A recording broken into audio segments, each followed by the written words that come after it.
Please kneel for the prayer of the Oratio Imperata.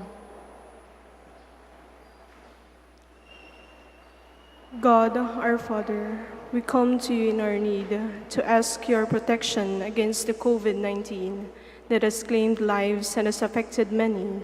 We pray for your grace for the people tasked with studying the nature and cause of this virus and its disease, and of stemming the tides of its transmission. Guide the hands and minds of the medical experts that they may minister to the sick with competence and compassion, and of those governments and private agencies that must find cure and solution to this pandemic. We pray for those afflicted. May they be restored to health soon. Grant us the grace to work for the good of all and to help those in need.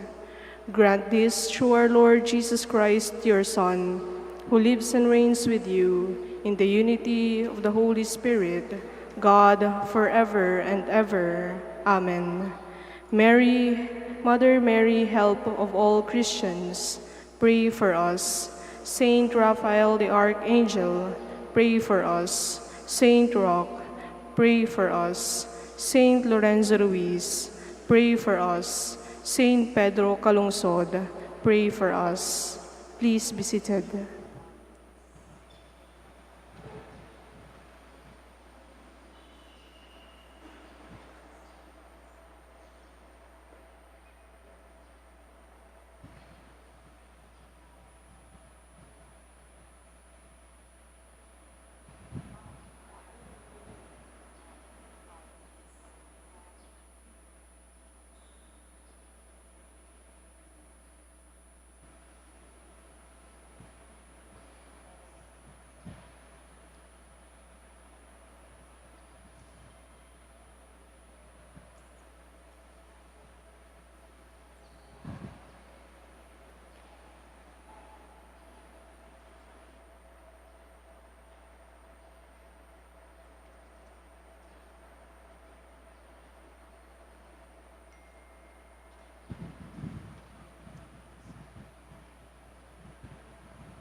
Please stand.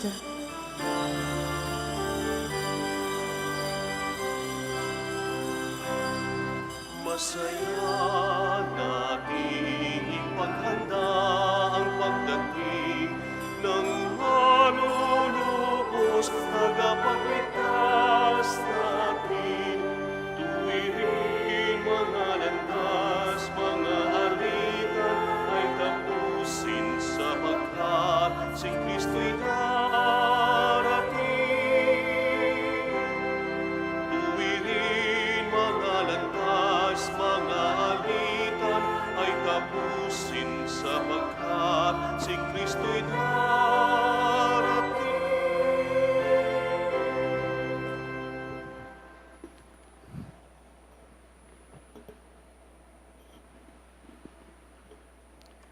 In the name of the Father, and of the Son, and of the Holy Spirit. Amen. The grace of our Lord Jesus Christ and the love of God and the communion of the Holy Spirit be with you all.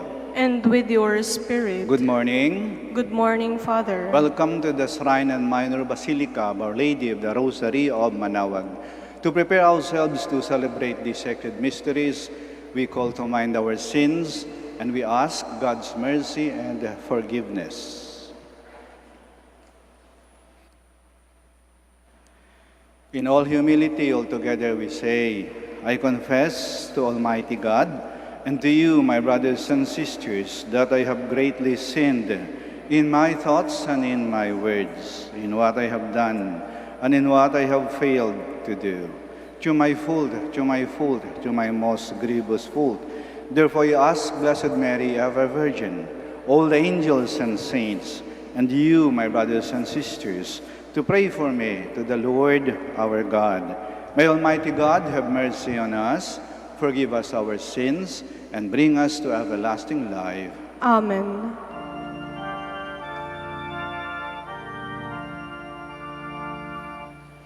Lord, have mercy.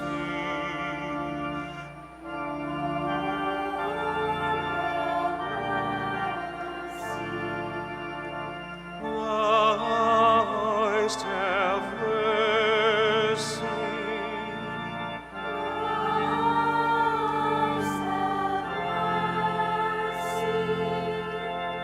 Lord, have mercy.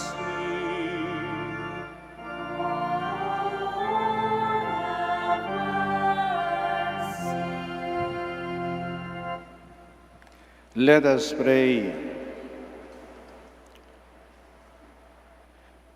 Grant your faithful, we pray, Almighty God, the resolve to run forth to meet your Christ with righteous deeds at his coming, so that, gathered at his right hand, they may be worthy to possess the heavenly kingdom. Through our Lord Jesus Christ, your Son, who lives and reigns with you in the unity of the Holy Spirit, one God, forever and ever. Amen. Please be seated. Isaiah expresses the longing of the people for the Lord. Oh, that you would rend the heavens and come down. We share these sentiments during this season of Advent. A reading from the book of the prophet Isaiah. You, Lord, our Father, our Redeemer, you are named forever. Why do you let us wander, O Lord, from your ways, and harden our hearts, so that we fear you not? Return for the sake of your servants, the tribes of your heritage. Oh, that you would rend the heavens and come down, with the mountains quaking before you. While you wrought awesome deeds we could not hope for, such as they had not heard of from of old. No ear has ever heard, no eye ever seen, any God but you, doing such deeds for those who wait for him. Would that you might meet us doing right, that we were mindful of you in our ways. Behold, you are angry, and we are sinful. All of us have become like unclean people. All our good deeds are like polluted rags. We have all withered like leaves, and our guilt carries us away like the wind. There is none who calls upon your name, who rouses himself to clean you. For you have hidden your face from us, and have delivered us up to our guilt. Yet, O Lord, you are our Father. We are the clay, and you the potter. We are all the work of your hands. The word of the Lord. Thanks be to God.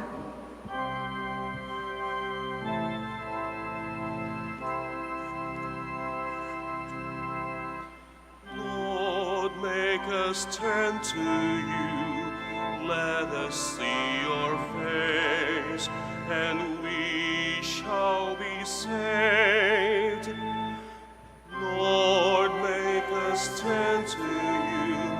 Let us see your face, and we shall be saved.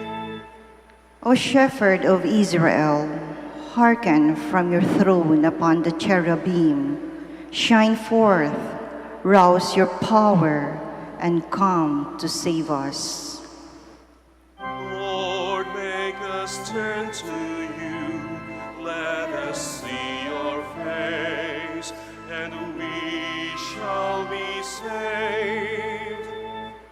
Once again, O Lord of hosts, look down from heaven and see.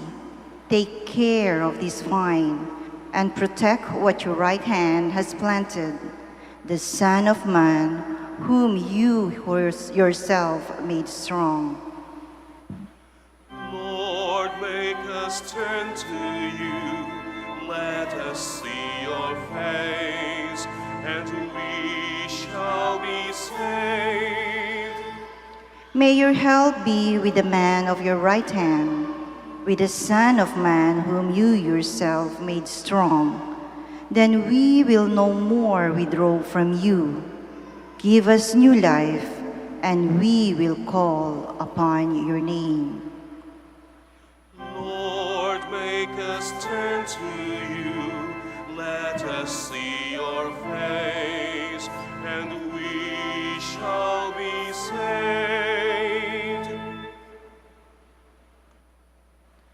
The words of the Apostle Paul are an excellent reminder during this season as we reflect on the Lord's coming into our lives. A reading from the first letter of St. Paul to the Corinthians. Brothers and sisters, grace to you and peace from God our Father and the Lord Jesus Christ.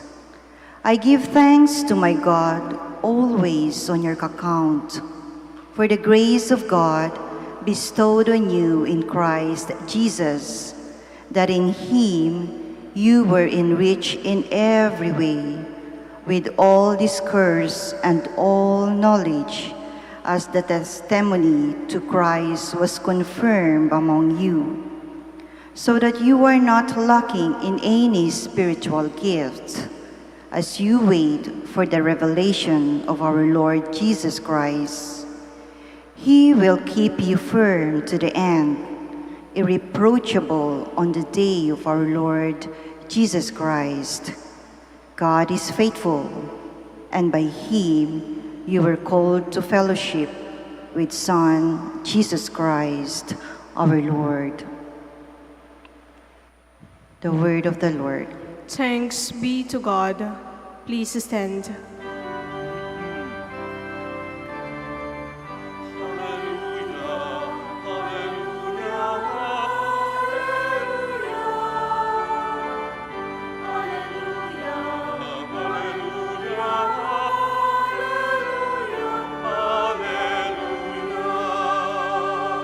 Show us, Lord, your love, and grant us your salvation.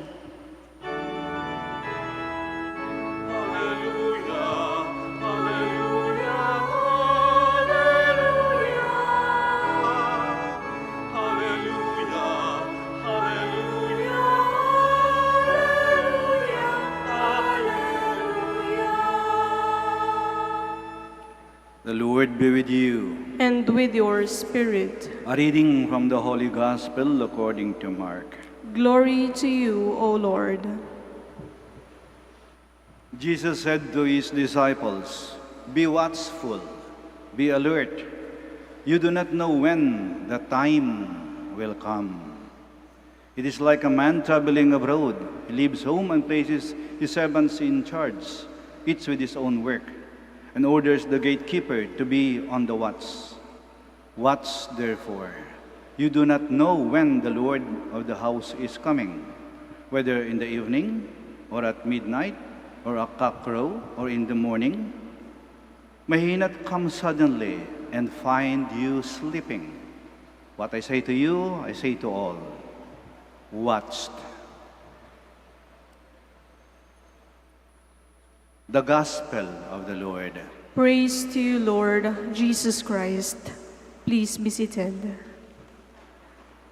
Tayo po ngayon ay nasa unang linggo ng panahon ng Adbyento.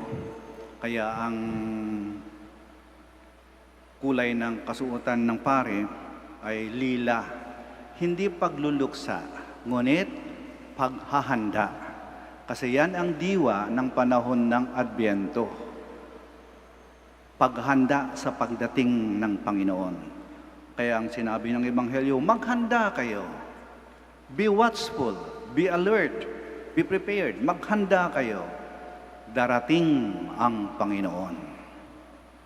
Paghandaan ninyo ang pagdating ng Panginoon. At ang pagdating ng Panginoon, may tatlong paraan. Tatlong paraan ng pagdating ng ating Panginoon. Ang pagdating niya noong unang panahon, ang pagdating niya sa wakas ng panahon, at ang kanyang pagdating sa lahat ng panahon. Una, ang kanyang pagdating nung unang panahon, nung unang Pasko, nang sinilang ang Diyos bilang tao, 2,020 years ago. Christmas, the first Christmas. Pinaghandaan natin to. Parang birthday din ninyo. Di ba? Pag birthday ninyo, naghahanda kayo. Pero yung birthday natin, paggunita lang yon nung unang araw, nung tayo sinilang. Ganon din yung Pasko, taon-taon ginugunita natin. Ang pagsilang ni Jesus. Minsan lang sinilang ni Jesus, parang tayo. Pero taon-taon, ginugunita natin ang araw ng ating kapanganakan. At tayo ay naghahanda rin. At anong paghanda natin ginagawa para sa birthday ni Jesus?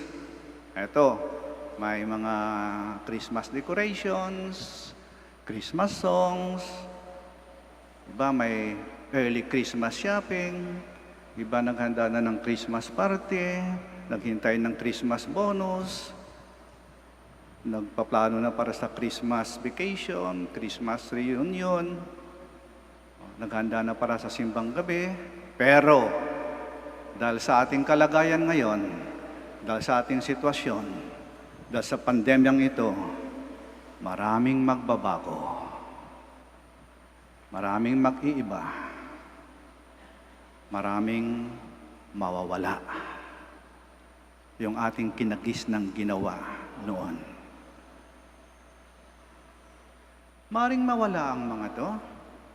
Ngunit, habang may pagmamahal sa puso ng mga tao, tuloy ang Pasko. Yan ang hindi mawawala. Habang ang tao ay may pagmamahal sa Diyos at pagmamahal sa kapwa. Tuloy ang Pasko. Ang mawawala lang naman o ang mababawasan lang naman ang ingay, ang gulo, ang kislap ng Pasko, ang panlabas at materyosong pangkomersal na paghanda para sa Pasko. Ngunit ang diwa ng Pasko ay naroon. Hindi mawala yan.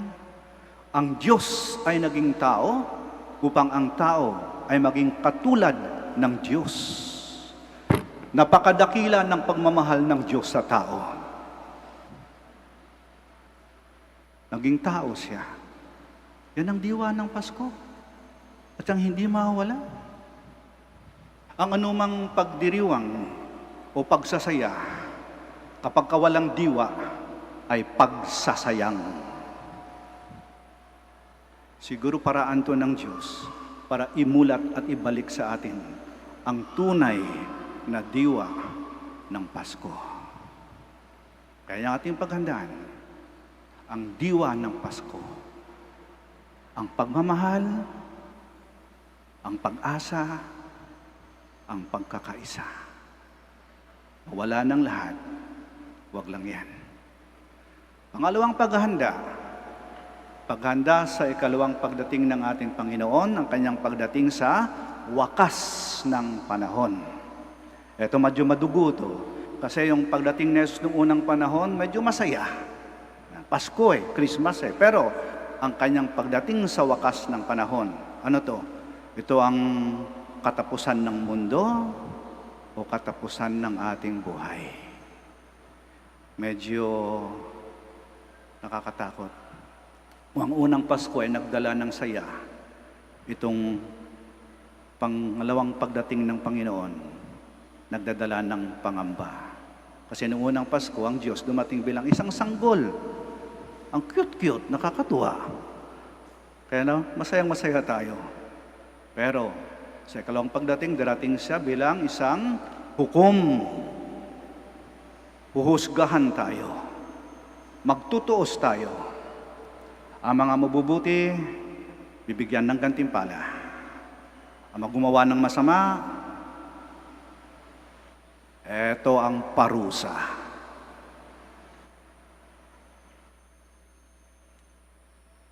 Ang Diyos ay mabait, pero siya ay makatarungan. Kaya paghandaan natin yan. Yung katapusan ng mundo o katapusan ng ating buhay. Parang may nagbabadya na Sabi nga ng marami, itong taong 2020, parang napakamalas, parang may mga sinyales. Simula pa lang ng taon, bumungad ka agad, pagputok ng bulkan. Tapos, sunod, pagsalakay ng virus ng COVID-19. Tapos, may mga lindol, bagyo, baha, sa ibang mga lugar, nabibiyak na ang lupa. Nakakatakot. Katapusan ng mundo at katapusan ng ating buhay na talagang darating sa atin kung kailan hindi natin alam. Kung paano hindi natin alam. Kung saan hindi natin alam. Pero sigurado darating yan. Yung ating kamatayan, maraming taong natulog kagabi, hindi na nagising para makita yung umagang to. Maraming mga taong magbabiyahe mamaya, maring hindi makarating sa kanilang patutunguhan. At maraming mga taong matutulog mamaya din, baka hindi na magising bukas. Father naman nananakot, hindi po, paalaala lang po. Kasi kuminsan, dahil tayo nagpapasasa sa sarap ng buhay, nalilimutan natin na may hangganan ang lahat ng buhay at ang lahat ng bagay. Kaya dapat paghandaan natin to. Sabi ni Paulo Coelho, isang magaling na manunulat, sabi niya, there are true tragedies in life. Those who live as if they will never die, and those who die as if they never live.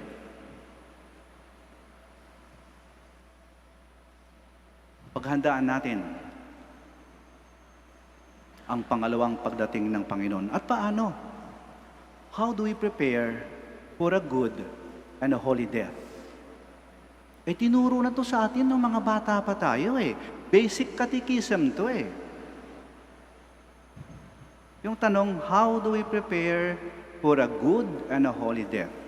The answer is, we prepare for a good and a holy death by always placing ourselves in the state of grace. Estado ng grasya, yung wala kang kasalanang mortal, yung wala kang atraso sa Diyos, at wala kang atraso sa kapwa mo. Ibig sabihin, pag namatay ka, diretso ka sa langit. Bakit ba maraming taong takot mamatay? Kasi,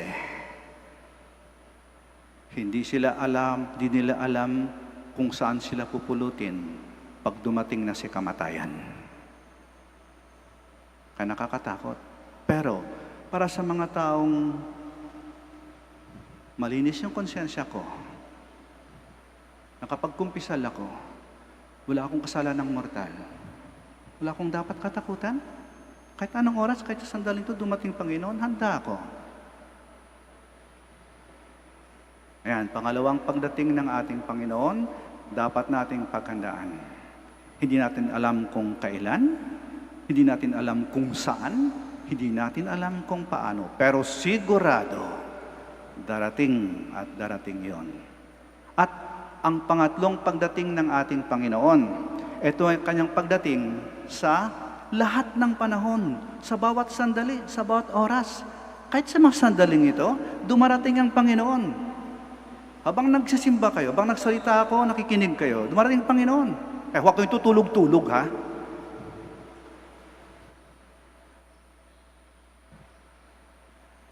Habang taimtim ang inyong pagdadasal, dumarating ang Panginoon. Parang siya nagsasalita sa inyo. Aba, binabastos nyo siya. Nagsasalita sa hindi kayo nakikinig. Maya darating ang Panginoon. Pag sinabi ng pare, etong aking katawan, etong aking dugo. Bago magkomunyon, darating ang Panginoon. Pag sinabi ng pare, magbigayan kayo ng kapayapaan sa isa't isa. Give each other the sign of peace. Ano ibig sabihin yan? Give each other the sign of peace. Kaya tayo, tumitingin tayo sa ating makatabi. Makasama natin. Peace be with you, peace be with you, peace be with you. Ano ibig sabihin nun? Ang Diyos na nasa sa akin, nakikita niya ang Diyos na nasa sa iyo. The God in me sees the God in you.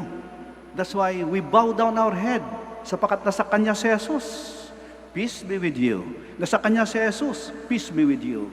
Ang Diyos na nasa sa akin, nakikita niya ang Diyos na nasa sa Kanya.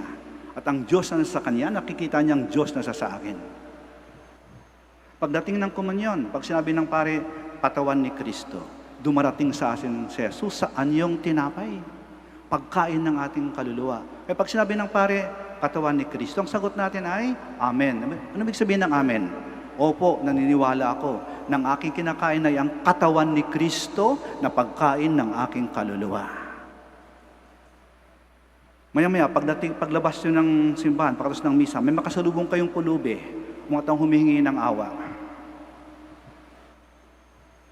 Yung pulubing yan, si Kristo yan, na nagsaan yung pulubi. Tumulong kayo.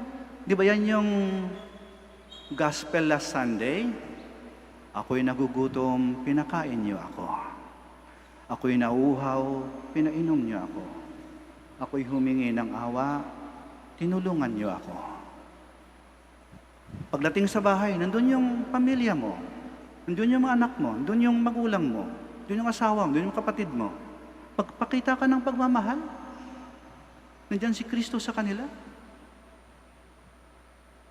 Yung kapitbahay mo, yung kamag-anak mo, yung kasama mo sa opisina, sa trabaho, maring sila'y nakasakit sa'yo o sila'y nasaktan mo. Magpatawad ka. Sapagkat sa pagpapatawad mo sa kanila, maramdaman nila ang pagpatawad ni Kristo. Ayan. Ibig sabihin, lahat ng sandali, lahat ng pagkakataon, dumarating ang Diyos sa atin. Paghandaan natin, huwag natin sayangin. Every opportunity, God comes to us, even at this very moment. Isa daw malungkot na salita na laging binabanggit sa impyerno, yung salitang, ang katagang, sayang. Sayang, sayang, sayang. Sana nagmahal ako. Sana tumulong ako. Sana gumawa ako ng mabuti. Sana naging tapat ako. Sayang. Kaya gawin natin ng lahat ng pagkakataon saan matagpuan natin si Jesus. Kaya yan yung tatlong paraan ng pagdating ni Jesus sa ating buhay. Yung kanyang pagdating noong unang panahon. Yung kanyang pagdating sa wakas ng panahon. At yung kanyang pagdating sa lahat ng panahon. Lord Jesus, we are ready for your coming. At you're coming once upon a time, at you're coming at the end of time, and at you're coming all the time. Come, Lord Jesus. Halika, Panginoon. Come, Lord Jesus. I am ready sa pagdating mo. Anytime. Anytime. Sitayo po tayo. Let us profess our faith. I believe in one God, the Father Almighty, maker of heaven and earth, of all things visible and invisible. I believe in one Lord Jesus Christ, the only begotten Son of God, born of the Father before all ages, God from God, light from light, true God from true God, begotten, not made, consubstantial with the Father. To him all things were made. For us men and for our salvation, he came down from heaven, and by the Holy Spirit was incarnate of the Virgin Mary, and became man. For our sake he was crucified under Pontius Pilate. He suffered death and was buried, and rose again on the third day in accordance with the Scriptures. He ascended into heaven, and is seated at the right hand of the Father. He will come again in glory to judge the living and the dead, and his kingdom will have no end. I believe in the Holy Spirit, the Lord, the giver of life, who proceeds from the Father and the Son, who with the Father and the Son is adored and glorified, was spoken to the prophets. I believe in one holy, Catholic, and Apostolic Church. I confess one baptism for the forgiveness of sins, and I look forward to the resurrection of the dead and the life of the world to come. Amen. Christ the Lord asks us to be watchful and be ready and be awake for his coming into our lives. In need of his grace, we pray to the Father, and our response is, Lord, graciously hear our prayer. Lord, graciously hear our prayer. May the Pope, the bishops, and the leaders of our Christian communities watch over the Church and keep God's people ever ready for the Lord's coming. We pray. Lord, graciously hear our prayer. May civil leaders carry out their task with love and responsibility, like faithful servants awaiting the Master's return, so that when he comes, they will receive the unfading crown of glory. We pray. Lord, graciously hear our prayer. May the victims of violence, terrorism, and natural and man-made calamities receive comfort and hope through the care of the Church and society. We pray. Lord, graciously hear our prayer. May our family members, relatives, and friends who have died experience everlasting joy in the company of our Lord and Savior, Jesus Christ. We pray. Lord, graciously hear our prayer. Let us pray for the urgent concerns of our community and our personal intentions.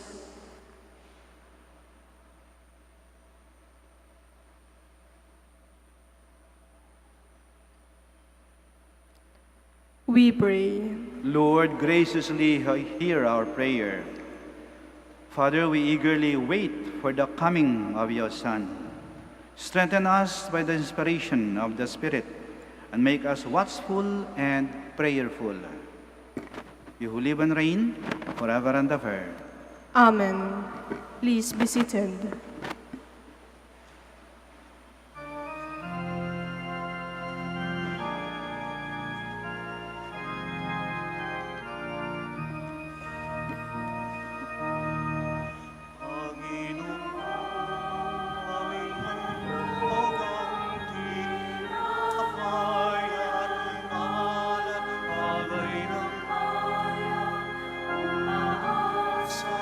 Sa pagdating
Please stand. Pray, my dear friends, that our sacrifice may be acceptable to God, the Almighty Father. May the Lord accept the sacrifice at your hands for the praise and glory of his name, for our good and the good of all his holy church. Accept, we pray you, Lord, these offerings we make, gathered from among your gifts to us. And may you grant us to celebrate devoutly here below, gain for us the prize of eternal redemption, through Christ our Lord. Amen. The Lord be with you.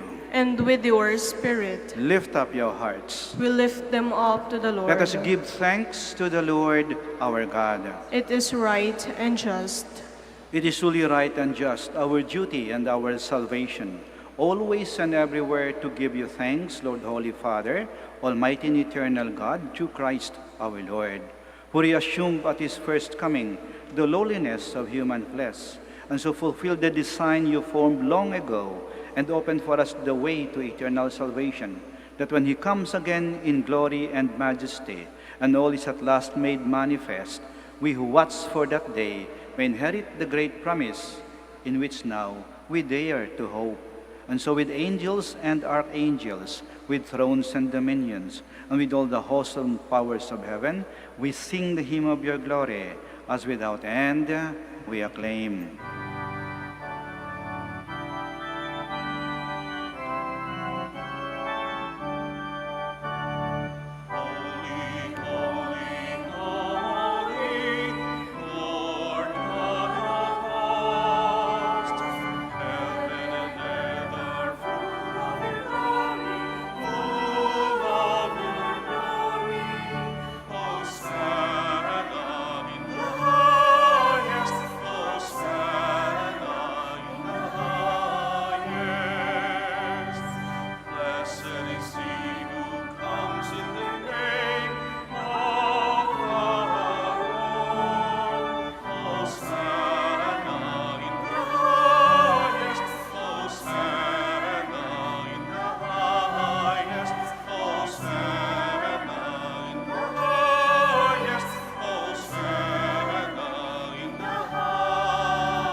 Please kneel.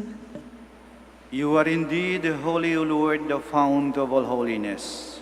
Make holy, therefore, these gifts, we pray, by sending down your Spirit upon them like the dewfall, so that they may become for us the body and blood of our Lord Jesus Christ.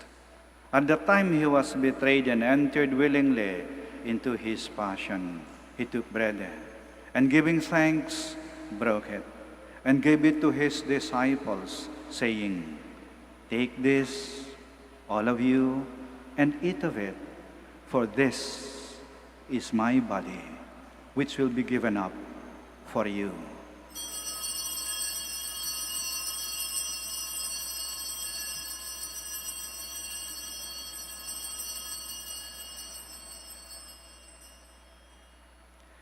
In a similar way, when supper was ended, he took the chalice, and once more giving thanks, he gave it to his disciples, saying, "Take this, all of you, and drink from it, for this is the chalice of my blood, the blood of the new and eternal covenant, which will be poured out for you and for many, for the forgiveness of sins. Do this in memory of me."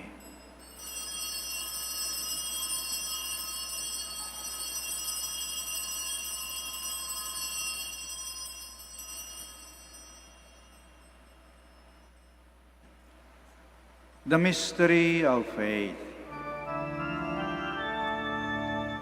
When we eat this bread and drink this cup, we proclaim the death of Lord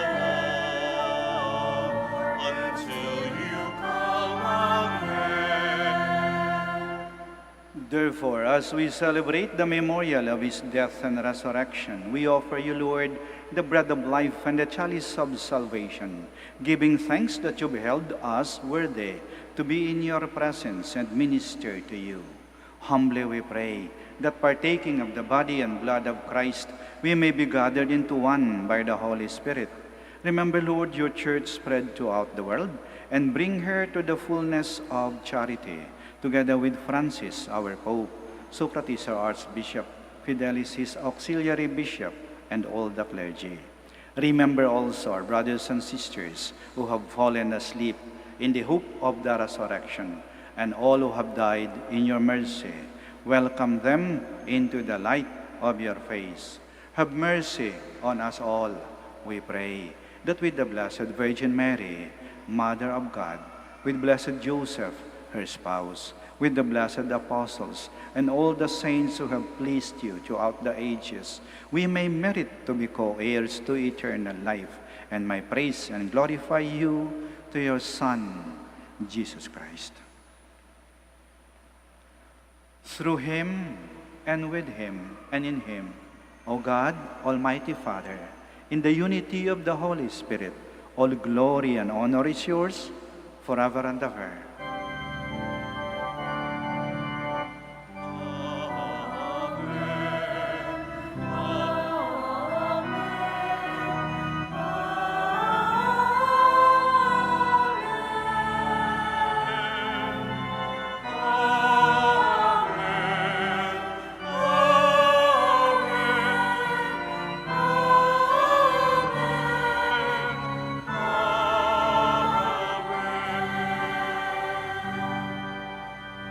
Please stand. Now, in loving confidence, we pray to our Father in the words Christ taught us.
Deliver us, Lord, we pray, from every evil.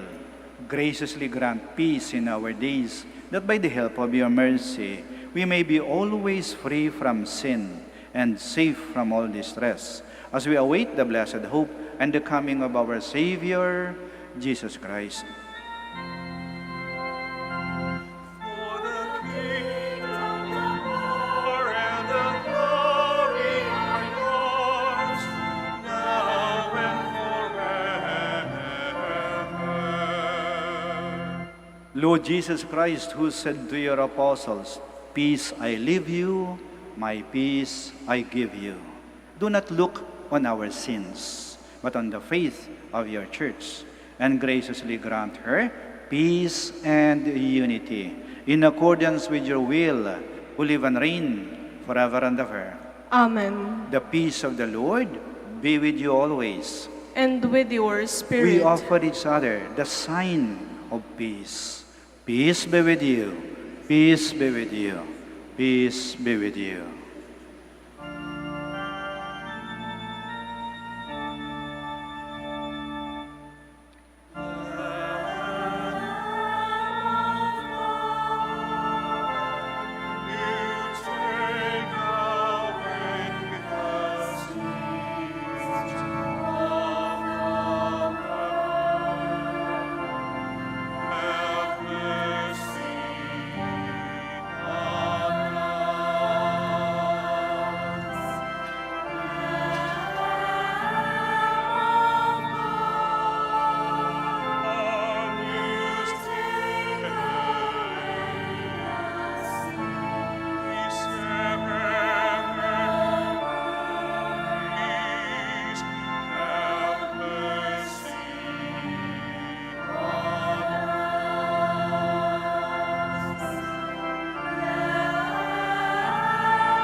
Please kneel.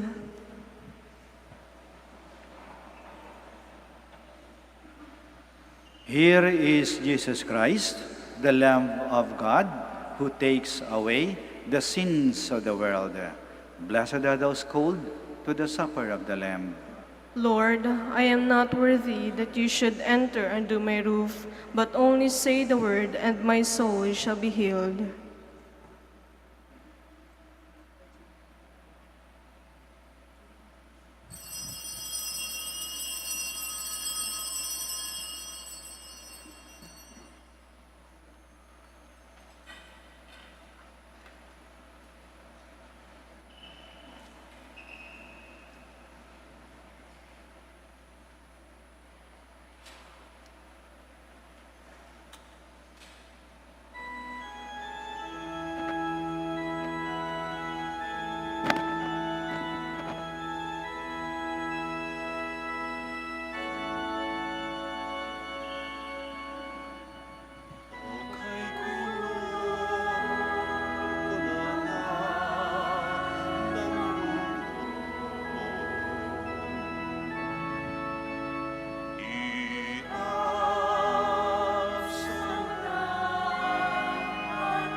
Sa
at kay saya dapat ng Pasko. Kung bawat pamilya ay mo, kaya dinalangin natin ang bawat tahanan bago sumapit ang Pasko.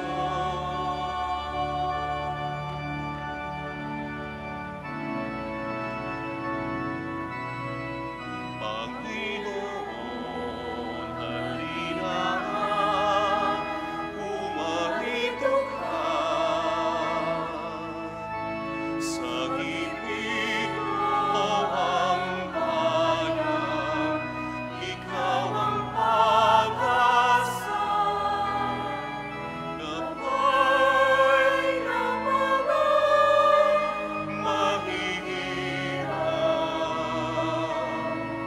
Panginoon, iligtas mo ang iyong bayan.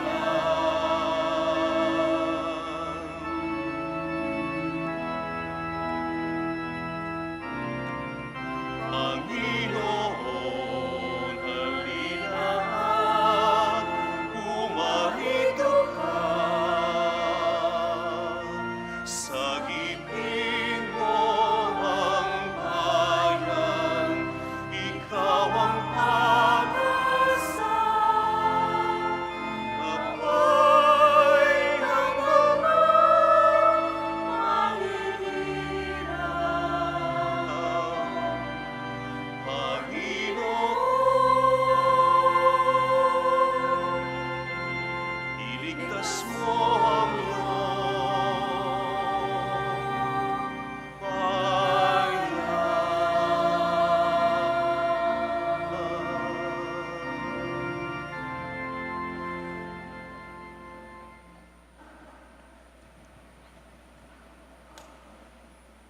Please kneel for the prayer of the Credo of Stewardship. The Credo of Stewardship. I believe in stewardship. I believe in the God of love, the owner of everything, who possesses everyone. I believe in the God of mercies, who has chosen me to be a steward of Mother Nature and Mother Church, in spite of who I am and what I have done, and in spite of the infidelities He knows I will still commit. I believe in the power of giving and in the power of loving like Jesus, because love is the only way to holiness.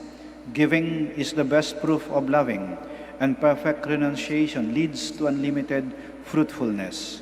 I believe that in freely giving my time, in humbly sharing my talents, and in generously sacrificing my treasures, the Lord will always provide. He will take care of all my needs and bless me with infinite reward on the earth and in heaven. I will be the first to give. I will not wait for the others. I will keep on giving even if others do not give. I will not be afraid to have none. I believe that the best time to share is now, not tomorrow, for tomorrow is an excuse of the greedy.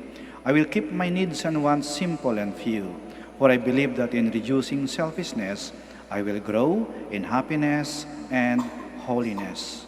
I am a steward of the Lord. I will return all this to Him with abundant yield. Much is asked of me because much has been given to me. I praise the Lord for His kindness to me, now and forever. Amen. Our Lady of the Rosary of Manaoag, Pray for us. Please stand. let us pray.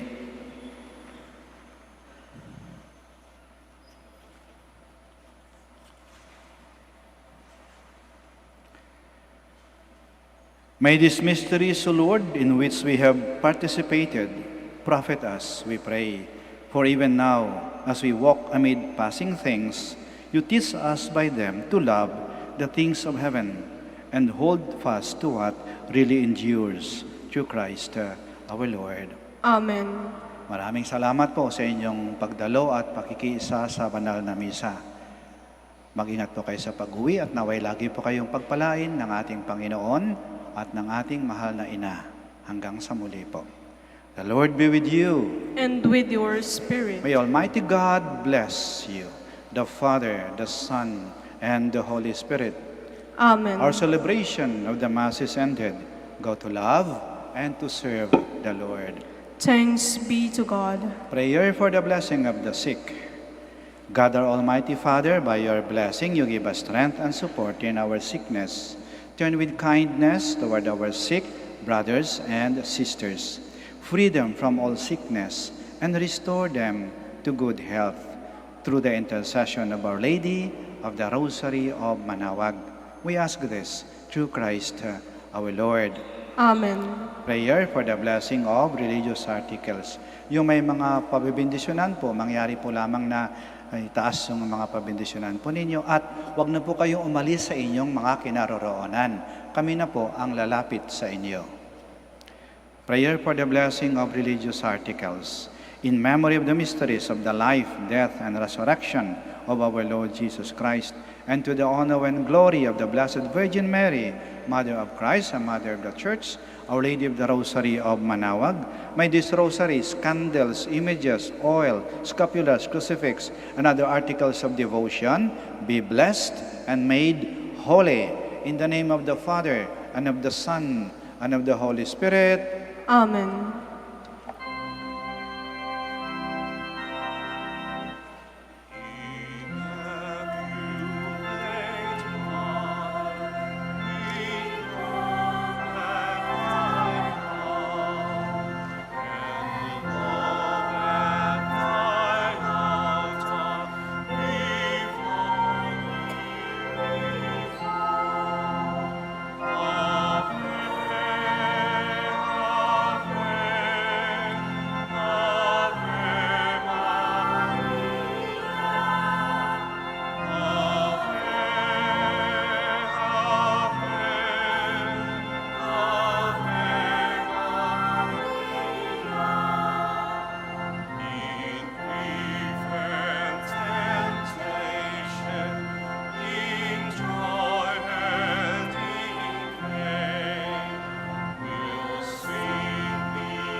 Magandang araw po sa ating lahat.